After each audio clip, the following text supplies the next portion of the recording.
this. Speaking of payments, shit being expensive, addictions, how do brands make you buy things that you don't want? We fall for it every time. Every single day, you wake up and make decisions. 34,000 decisions. What to wear, what to eat, what to buy. And each of these choices tell a story. Your story. But what if I told you that these choices aren't really yours? That your wants are carefully planted in you by marketing experts? Don't believe me? It's so gross. The actual psychology behind these marketing executives is almost sociopathic because they figure out the human tendencies on how to get you to consistently buy stuff, how to get you to get into these thought loop patterns to where the only way to break the loop is to ultimately buy the thing.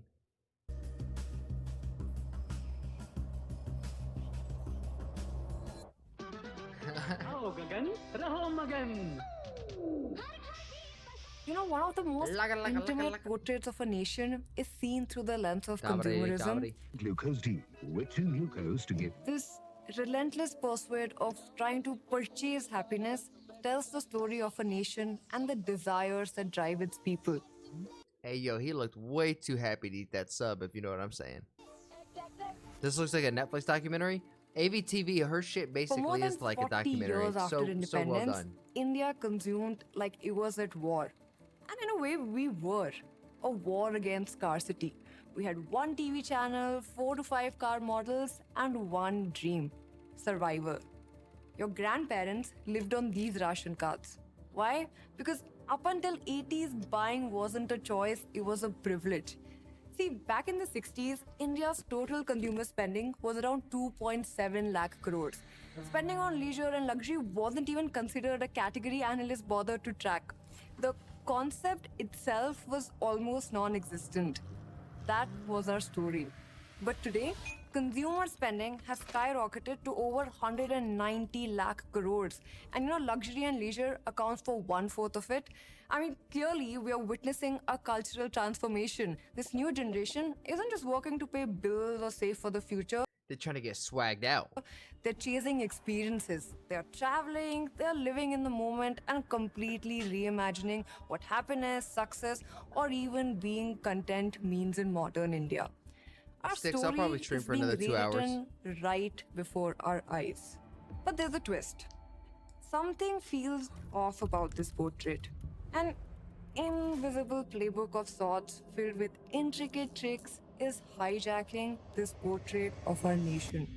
Rather than our desires, consumerism is instead telling the story of which brands have the best tricks, the sharpest algorithms, and the most persuasive psychology. This needs to be It literally is studied so much so that people go and get college degrees on it. fixed, and I am going to show you how. We're going to deep dive into how these marketing experts are quietly shaping our identities for us.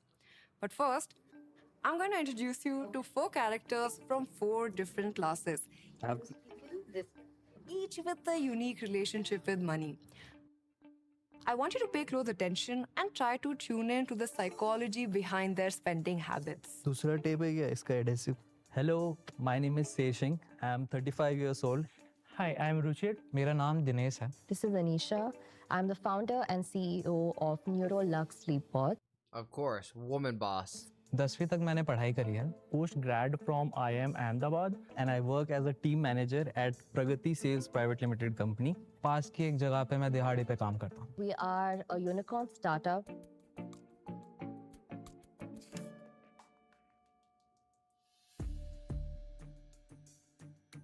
What's in your pocket? Some cash, some headphones, and a cell phone.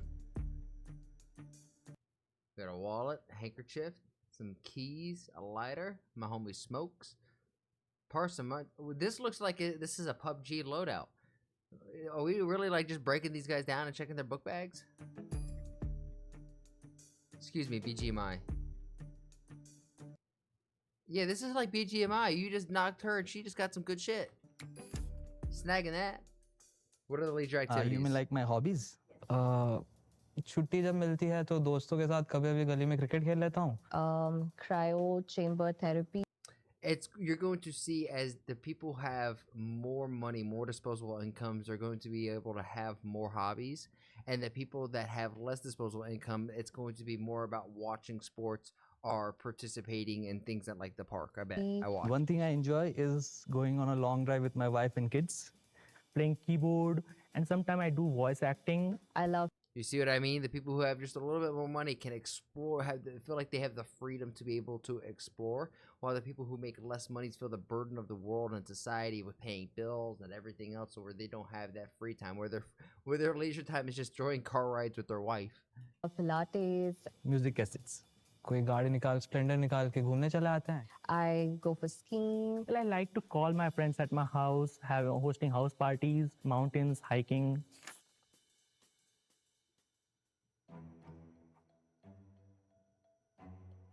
That was in his. As That a was in the hotel scooter. manager, I have to work with a lot of clients. For me, it's really important to look different from everyone else. I have to stand out. One time I bought an Nike shoes because my son wanted one because all his friends had one. But one thing that he didn't know that I bought a fake one for him. And now he's all happy and satisfied. I too don't have any preference. Yo, Dad, I need some Jordans, man. Everyone at school's got these fresh Jordans. I just got these Vans that have been passed down for 3 generations. Dad goes on Alibaba and says, Jordan 1s. He said, fine, I'll get you some new Jordans. So like I buy everything that everybody else buys. पास वाले दुकान पे पिंकू भैया बैठते हैं. अब उनके वहाँ पे जो भी सस्ते में और अच्छा और जस्ट लगे कि लंबा चलेगा वो हम ले लेते हैं. They're looking in like, look how tattered this shirt is.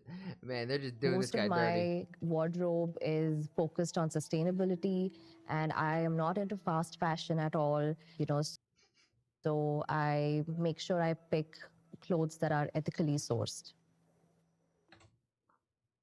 I'm not gonna say anything. But come on. She's a red flag. Yeah, I wouldn't smash this as a 10-foot pole because you ain't running away from this one. So, what did you notice? You wake up and she's already awake next to you with eyes wide open, just looking at you like, hey, how'd you sleep? I liked watching you sleep. And you're like, oh my God, how long have you been up? She's like, I never went to bed. When it comes to Indian consumers, our richest and poorest classes have something in common. They both make very deliberate choices. Look at Dinesh and Anisha. They both don't indulge in excess, both dodge mainstream brands, and stick to minimalism. But while Dinesh does it because he has to, Anisha does it because she wants to. No, she does it because she thinks it makes her look like a better person. Let's not get it twisted.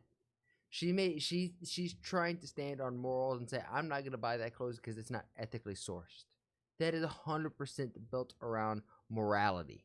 Both of them make incredibly conscious decisions. One because his needs force his hand, and the other because she sees right through the illusion. But the middle classes, where most of us are, now that's where things get really interesting. Sher Singh and Ruchir are essentially the dream customers for nearly 90% of brands. Sher Singh leans towards Indian brands, focusing on mirroring his peers in order to fit in with the crowd. He pursues inclusivity, whereas Ruchir, armed with more wealth and a younger outlook, chases exclusivity. His purchasing decisions are an effort to stand out from the crowd. And who do you think is on the other side watching all of this? Brands, of course. Now that we all know that it's these middle class identities that are most at risk of being hijacked, let's flip the script. Stop. And while my time working, I worked at like a very large marketing company. It is so gross to see that like every year they get these million-dollar contracts, not billion, $1 million contracts, renewed for like large scale advertising to create certain trends that create the market shares. So it's not even like, sometimes it's not even truly organic. It's completely manipulated by these brands because they have large dollars backing them so that they can create this algorithm that we feed on. We're like hamsters in a wheel, just sucking the water. Just Stop thinking like buyers and start thinking like the sellers, the brands. Let me show you exactly how they do it, and after learning these, you will never look at your purchases the same up, way Jay? again. Google is able to collect an amount of information about its users that would even make the NSA blush. We can use eye tracking analysis to show And they did that through the Patriot Act. It's so gross on how some of these how these bills and laws get passed because they package it up into something called like the Patriot Act, and you look underneath the hood of it, and it's just allowing the government to spy on you, and it's a complete invasion of your privacy. It's packaged with so much gross and bloat. where you're looking at, and therefore examines your visual attention. Facebook admits it knew about data harvesting for at least 2 years. It was my mistake. The whole economic world is bracing for the next big revolution. I think we're in an era where creativity, technology, and data will become the foothold of marketing culture. I think we're in that golden age. It's a really exciting time to be in marketing. So if you're a sociopath and you want to manipulate large groups of people, now's a great time. Picture this. You're on a cab after a hectic day at work. As the city blurs past your window, a thought pops in your head. I should order Domino's tonight. Feels like a random craving, right? Your idea, your choice.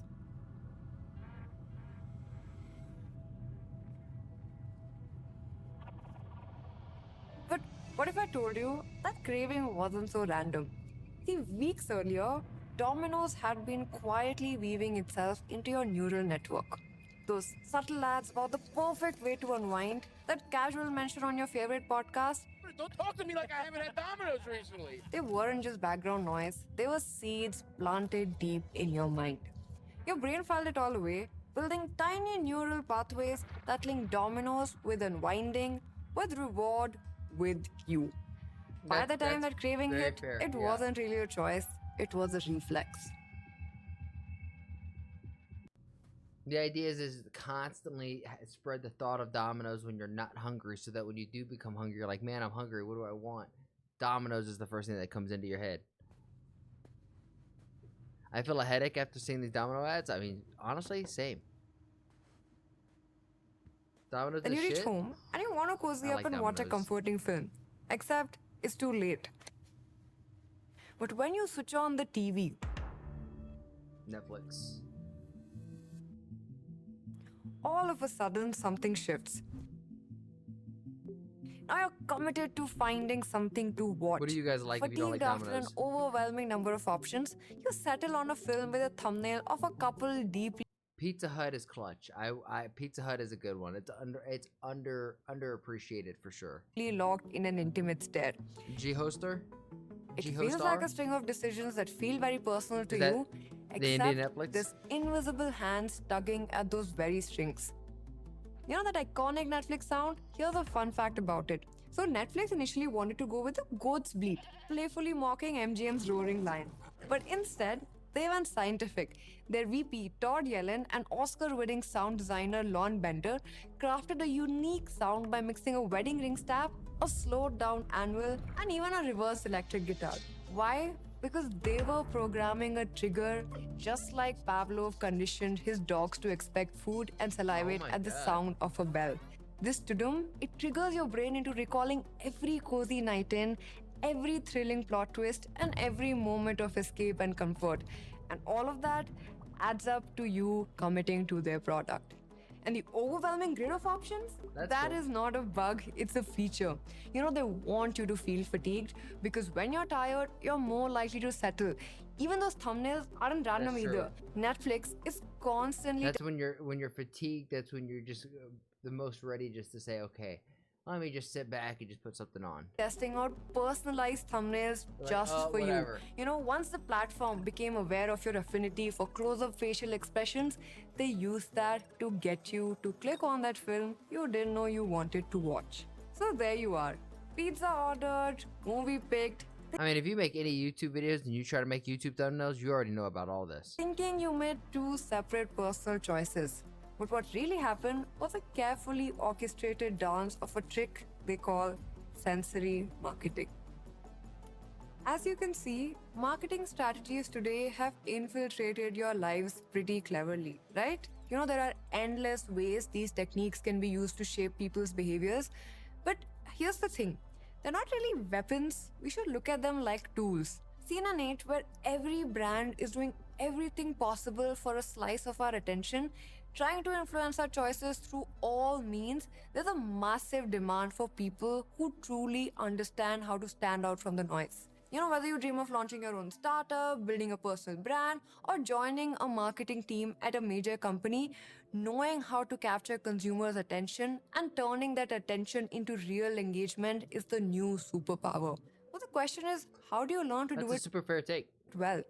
It's not by just bombarding people with ads, which most marketers do, but by genuinely connecting with them, understanding consumer psychology and choices better, shaping their decisions. And okay, so we know that brands have a playbook of tricks. We already saw how Netflix and Domino's use sensory marketing, but that's just the tip of the iceberg. What I'm about to show you will reveal just how deeply marketing and advertising has distorted the reality around us. Let's go back to one of our characters, Shade Singh. He's simply heading to the mall for a movie and some light shopping. I love these videos and how they're done. They're so good. It feels like I'm in a GTA server whenever I'm watching this. It's like they narrate Play a the game. game. We are going to try and identify all the marketing traps waiting for him along the way. Like it's I feel like I'm doing VOD review. Like this is just gameplay. This is just gameplay video right now. Shade Singh has a gap in his schedule and he decides to fill it with the latest movies That's his background.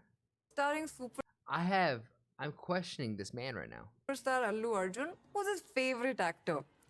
But after a while Actually, I of can't running say around shit. I have Luffy as my background. the mall trying to figure out its layout, he's still struggling to get to his destination. This is actually by design. It's called Crew and Transfer, where designers deliberately make a confusing labyrinthian layout for you to navigate. Why? Because the more you move, the higher the chances you'll bump into a shop that catches your eye. In Sher Singh's case, it's clearly worked. So in his quick detour, Sher Singh spots a pair of khaki trousers. He is smitten by it, but for him, the price is the deal breaker. So he keeps browsing until he finds something that fits his budget. He moves on to Like this is the critter. Like, is this what NPCs see whenever they go and they're trying to create their outfit for the day? another identical khaki pant, which has a price tag of 799 rupees. Oh Now, my having come God. across one that's a rupee cheaper, he's somehow suddenly a little more likely to purchase it. It's basically caused by a cognitive bias called the left digit effect. You see, our brain, it reads numbers from left to right. So we place more weightage to the first digit we see, making 799 feel significantly lesser than 800 rupees. But still, Sher Singh isn't fully convinced, so he keeps browsing for a better find. This time though, he sees a khaki pant which has a price tag with a striked out 1200 with 799 as the So it makes it feel like even though it's the same price, you're getting a better value out of this because at once upon a time it was 1,200. price. And he gets this one, a steal deal with a 30% discount. This is what they call strike-through pricing. We have a very famous classic Indian folklore which explains this cognitive bias. Remember when Arjuna was challenged to make a line appear smaller without altering it? What did he do? He simply drew a longer line beside it. After picking up his new pants and finally walking past all the distractions, Sher Singh reaches the theater. With a few minutes to spare before the movie starts, he decides to grab some popcorn. Gangster. Only problem is, what size tub to get?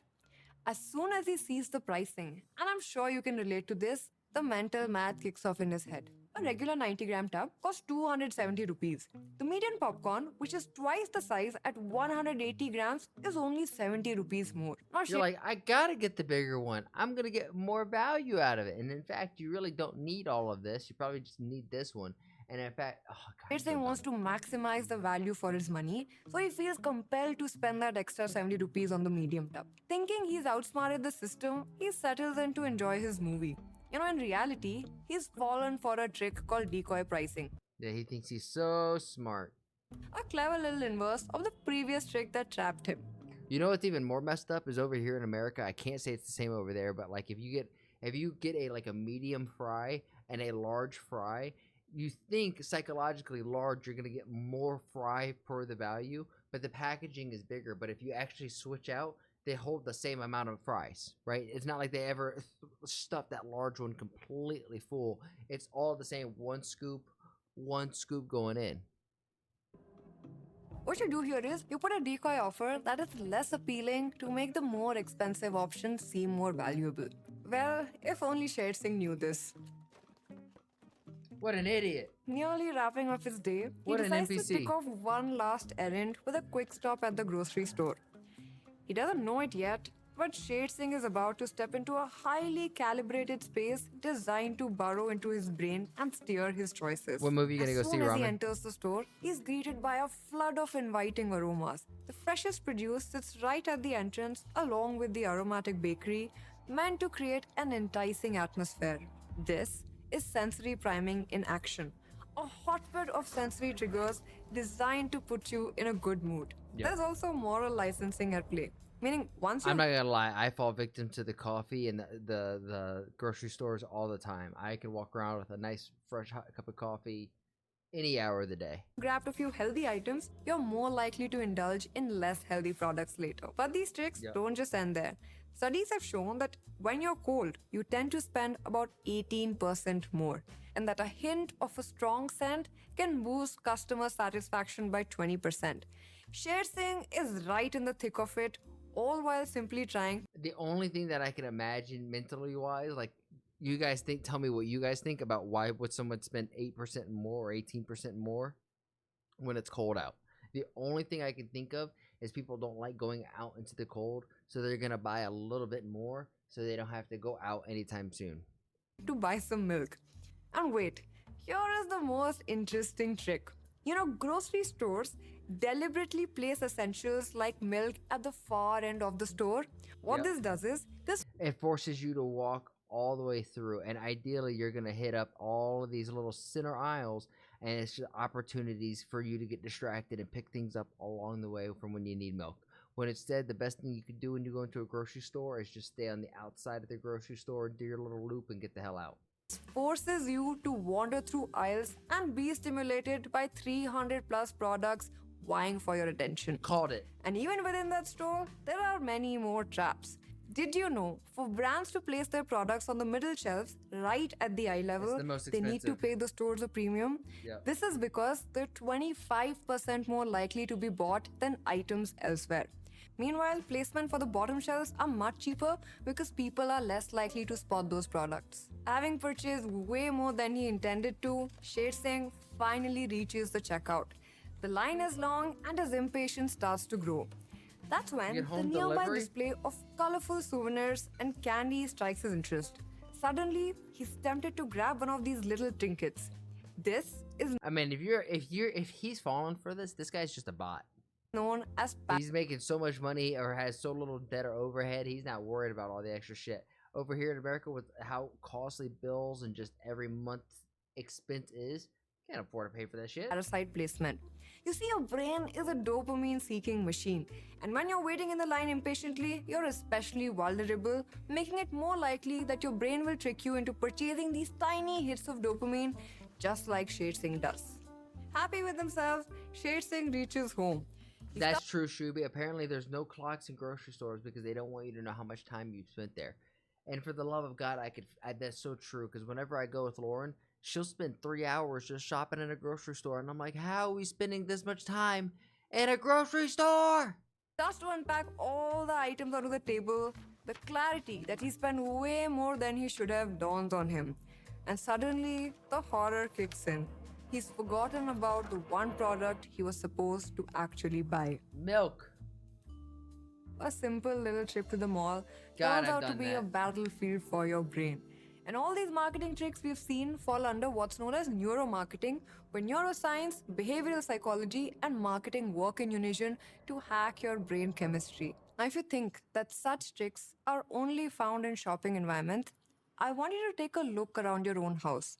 Scan through all your recent purchases and see whether or not any of your decisions were influenced by these tactics. Or better yet, let's take a short little trip around Ruchir's house and see how many of his recent buys were pre-planned during the brainstorming session of a marketing team. Ruchir has just woken up and he's got a big day ahead. It's his These partner's tricks won't birthday work on after all. me. He starts off the day with his usual routine. Most of the time, yeah.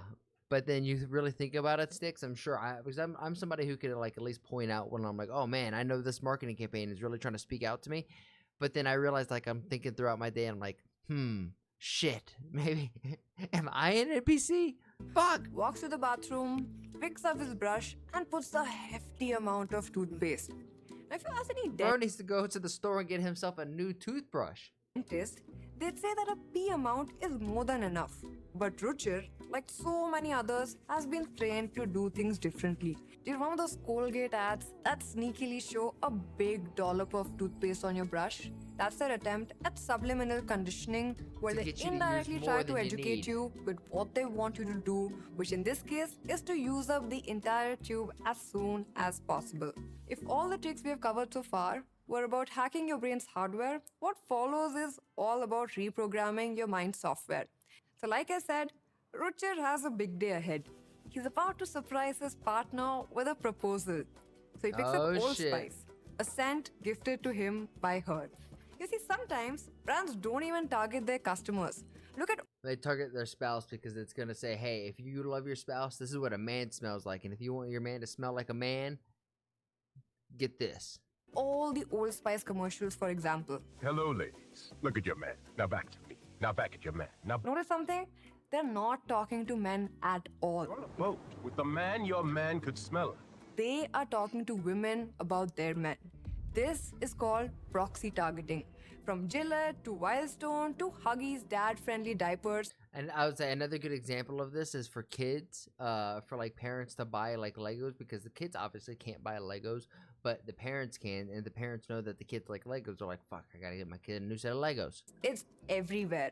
Since this was an auspicious day for Ruchir, he picks up a box of chocolates from Cadbury. Despite her favorite sweets being a peda, what ran through his mind was, and then he gets to the most important thing, a beautiful diamond ring that he spent 3 months of his salary on. What he doesn't realize is that his decisions have been shaped by decades of brilliant marketing. Before That's what he's gonna go propose with? What? 1940s, diamond rings weren't even a tradition for engagements. Then the De Beers Group, a corporation specializing in diamond mining, launched their A Diamond is Forever campaign. They invented the idea that a diamond ring was a testament of true love and that a wedding ring should cost 3 months of your salary. And just like that, it led to diamonds becoming the ultimate symbol of love. See, I fell This victim is for it. called Right myth there. building, a yarn of true lies that can imbue itself into a culture and reshape our choices. And now Ruchir starts to get dressed. And to look his best, he goes through clothes by some of the fancier international brands.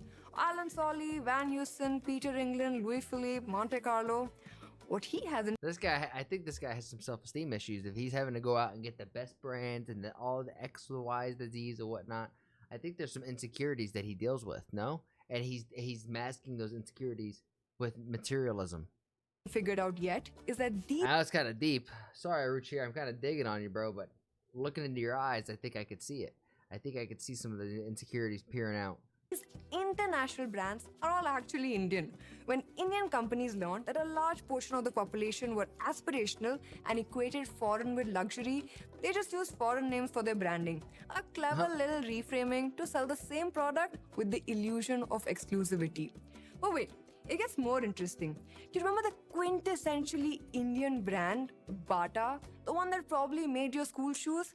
It's actually a brand from Czech Republic. They just wanted you to feel inclusivity, so they made their identity feel local. And it's not just them. Even those household staples I say they couldn't be called Rata because of obviously the Rata Empire, so they said we'll do one better. We'll call it Bata.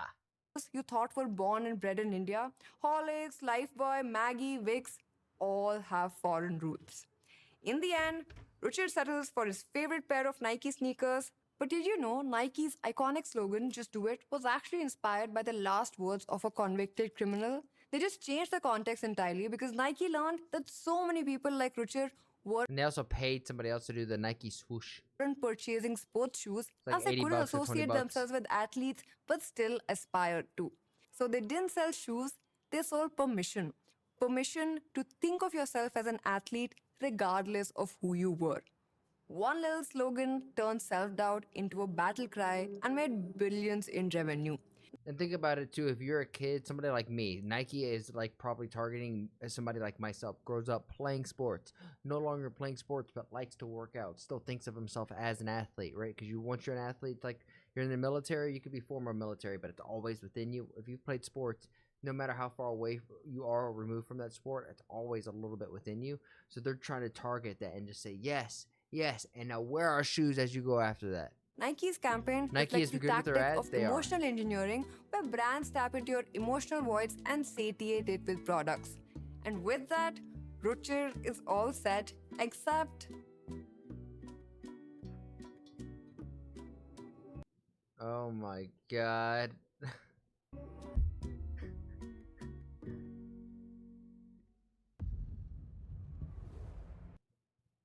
No! This video is great.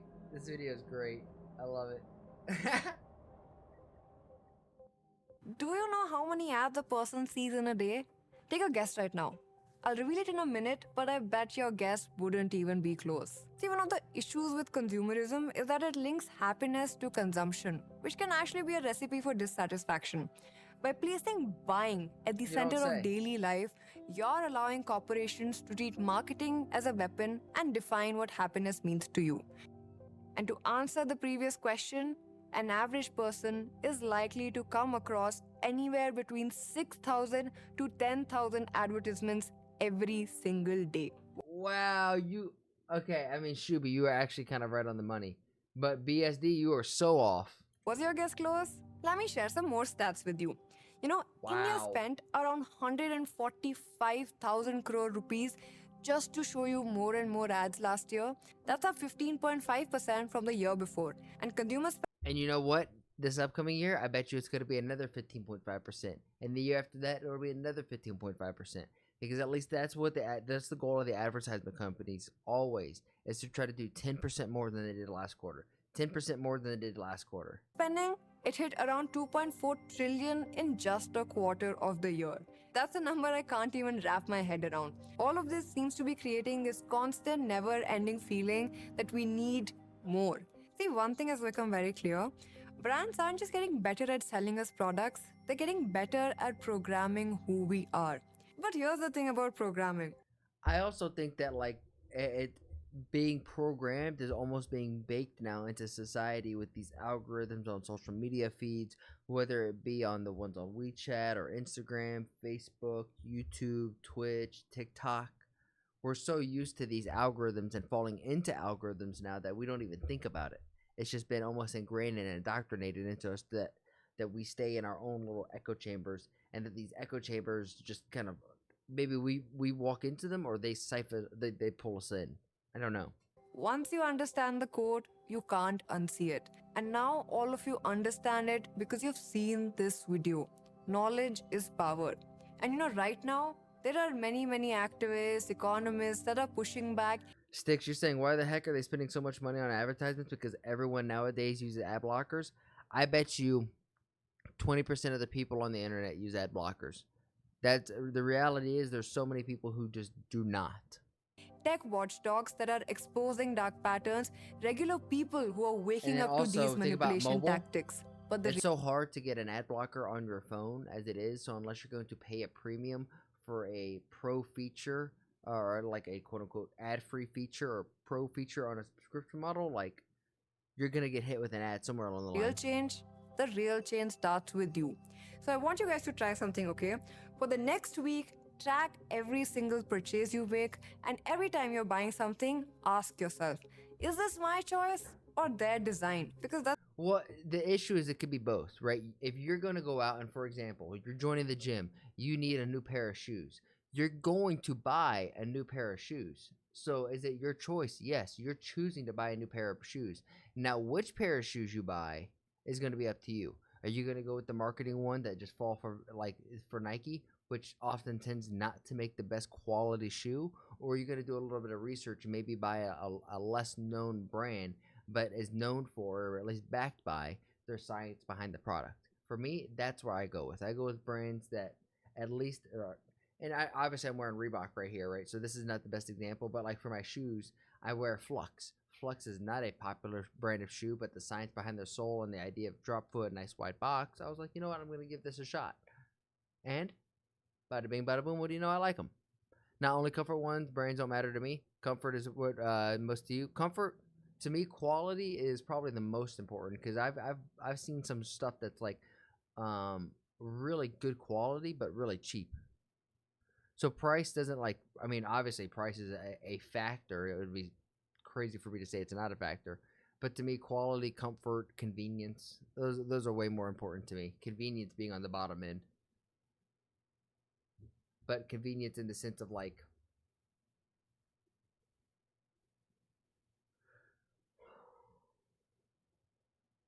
convenience in the sake of like DoorDash or having food to deliver to me, I'll pay a little more for that.